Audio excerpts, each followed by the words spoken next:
Aloha, good morning, everybody. Well, we haven't made a whole heck of a lot of progress since the last video. And apparently, this job is on island time. Well, basically, we've had everything ready to go out here for a couple of weeks now.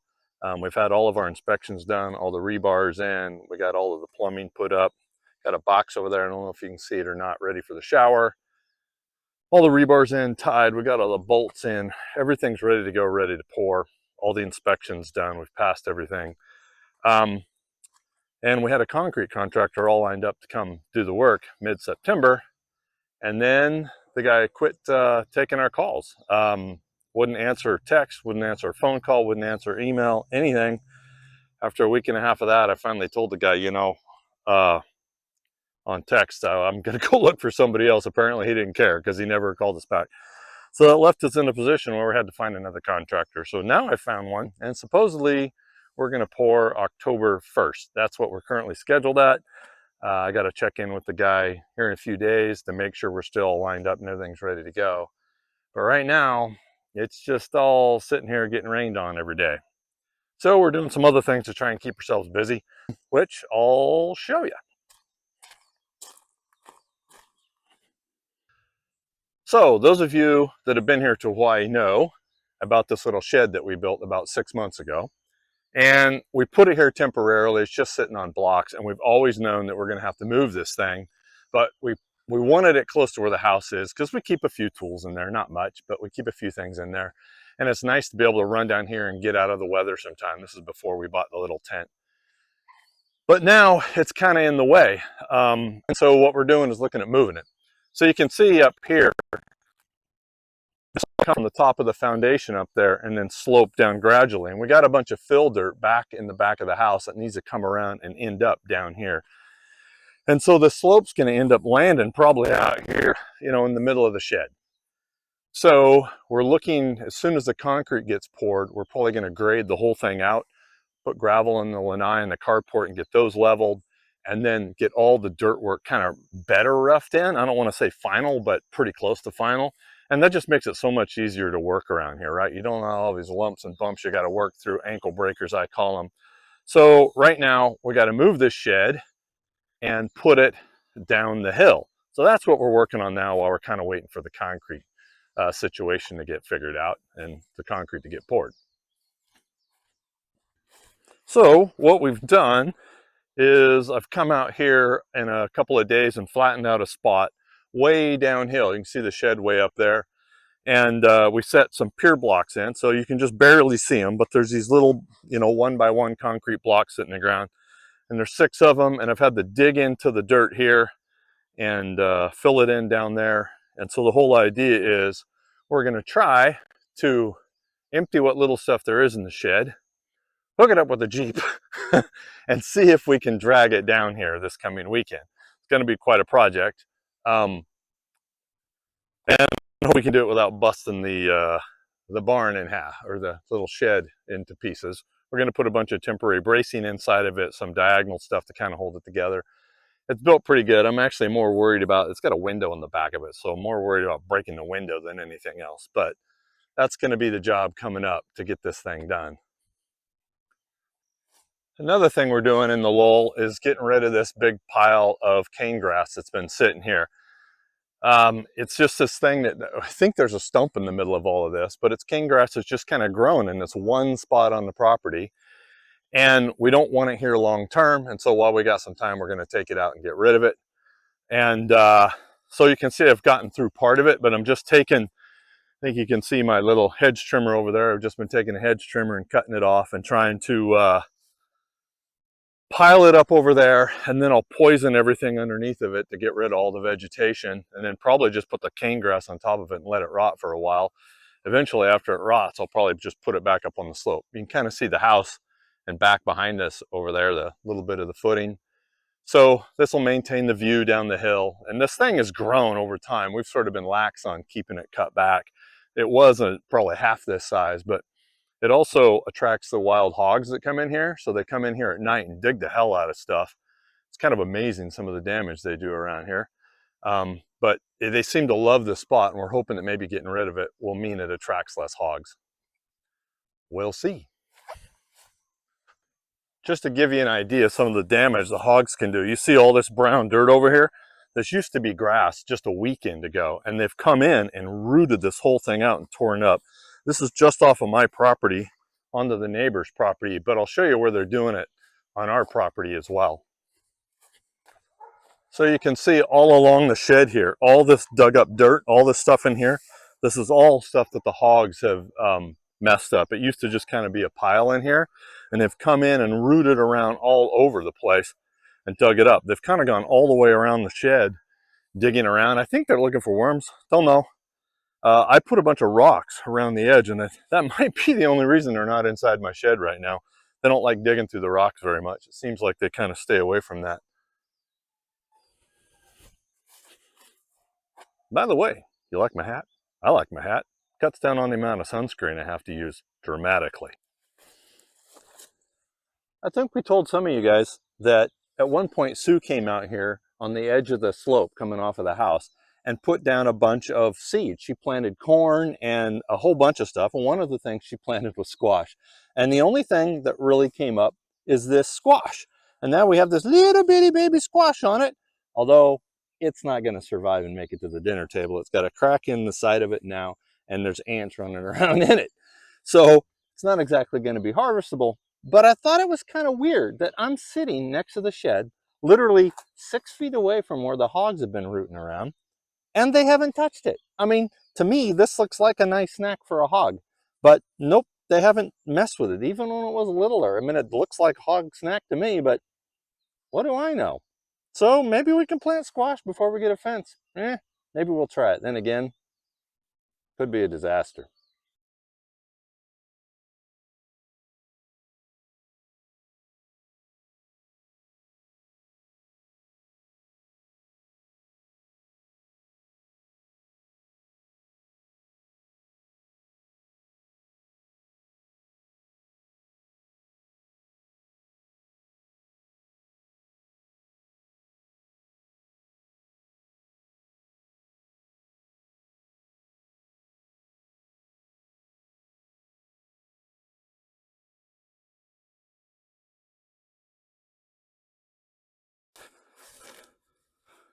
Well, that's about enough of that.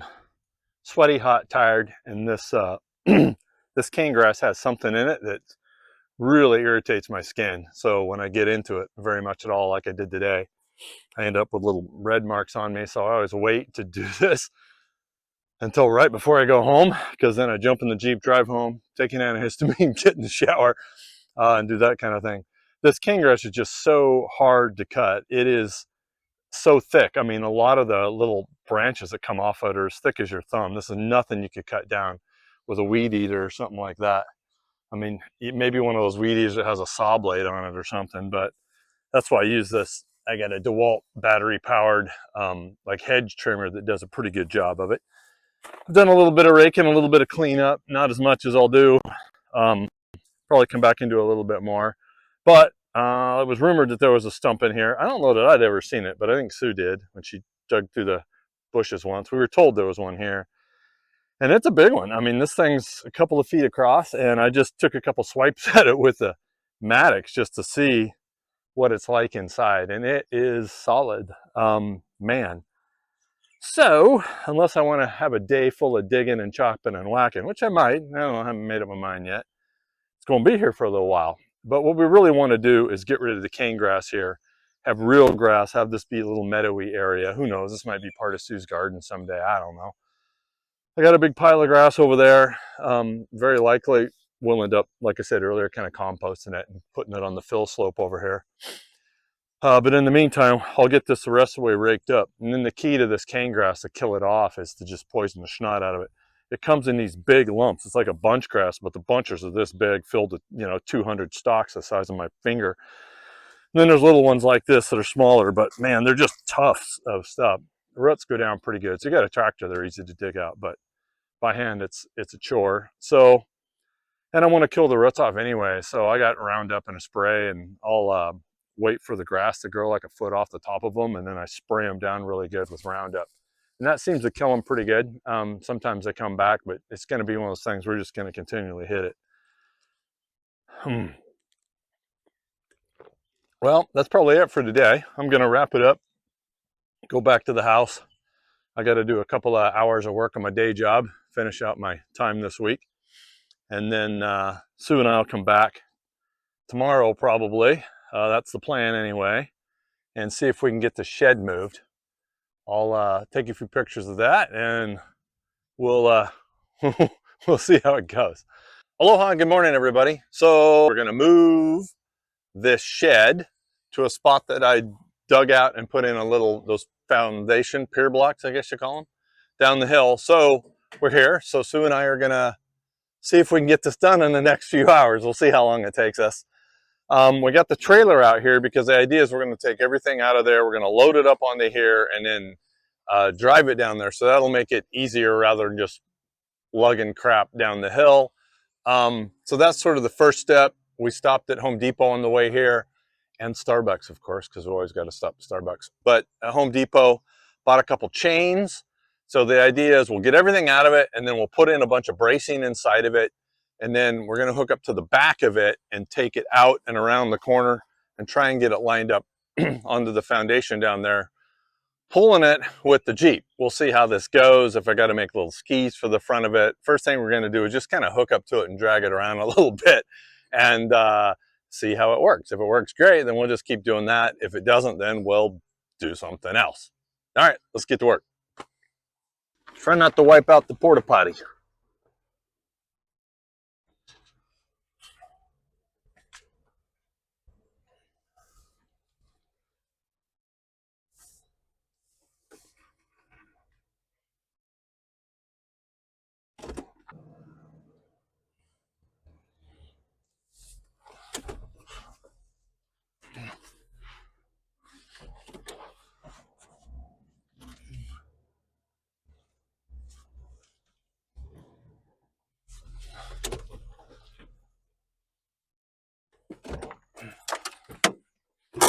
So I think I mentioned before, well, maybe I didn't, I don't know, that when we first built the shed, we always built it with the idea that we were going to move it. It was never going to be in this spot permanently.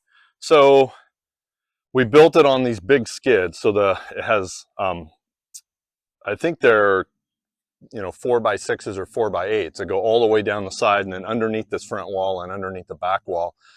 All of that's to give it some rigidity and it's bolted together pretty good. But even at that, I wanted to add some more bracing. So you can see in the front where there's this little porch, I've added another board here to kind of keep it from wiggling out of space. And then if you come inside, I've thrown in a bunch of temporary diagonal braces and just pounded them in. I use nails, even though they're going to be a pain in the rump to get out, rather than screws, just because screws are a lot more brittle and sometimes they'll break. And I'm expecting this thing to twist and rack around a little bit. And then I threw some braces in the back here in the corners and all that. But I'm leaving the shelves in, and this will just add some rigidity to it and kind of help hold it all together. And yeah, hopefully it'll kind of maintain. So what I'm doing to pull this thing along, come in, is I got these brackets from when I bought my trailer. And so they have these hooks on them.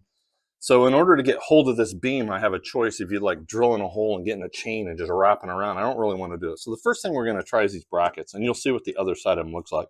I just drilled a little hole in it so it'll have something to stick into so it won't just slip down the way. We'll see how this works. I don't know if these things are tough enough. They're only 1/2 inch, so they might just bend and that'll be that. But we'll see. We'll get it a start. Let's walk around outside, check it out here.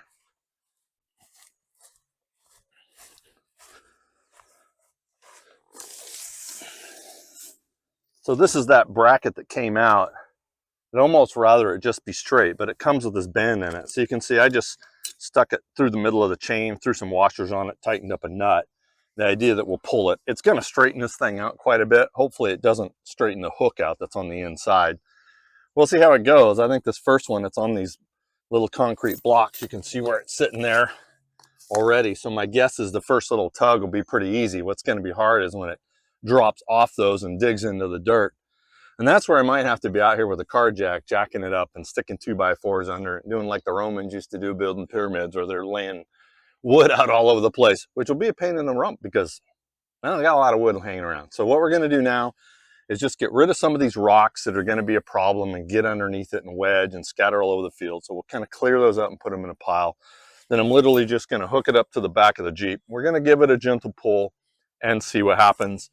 You know, I got the chainsaw and I'll just hook it up to the tow hitch like so. And we'll slowly start.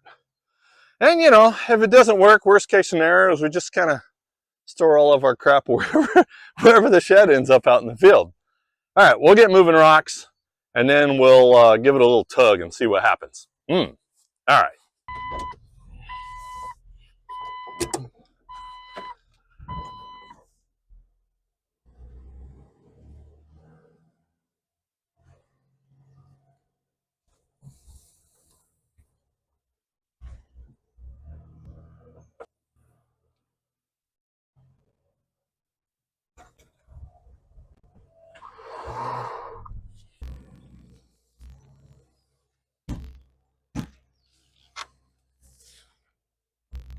Someone want to get close to the block.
All right.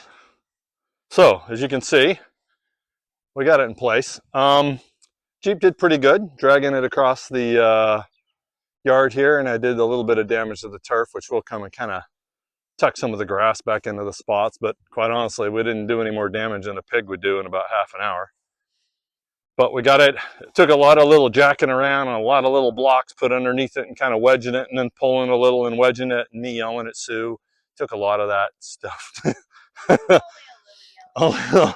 So, but we did manage to get it in here. Still got quite a bit of work left filling in around the edges and stuff like that, but most of that we'll do from the outside, and we're actually probably going to put a scoop of gravel or two inside of it at some point.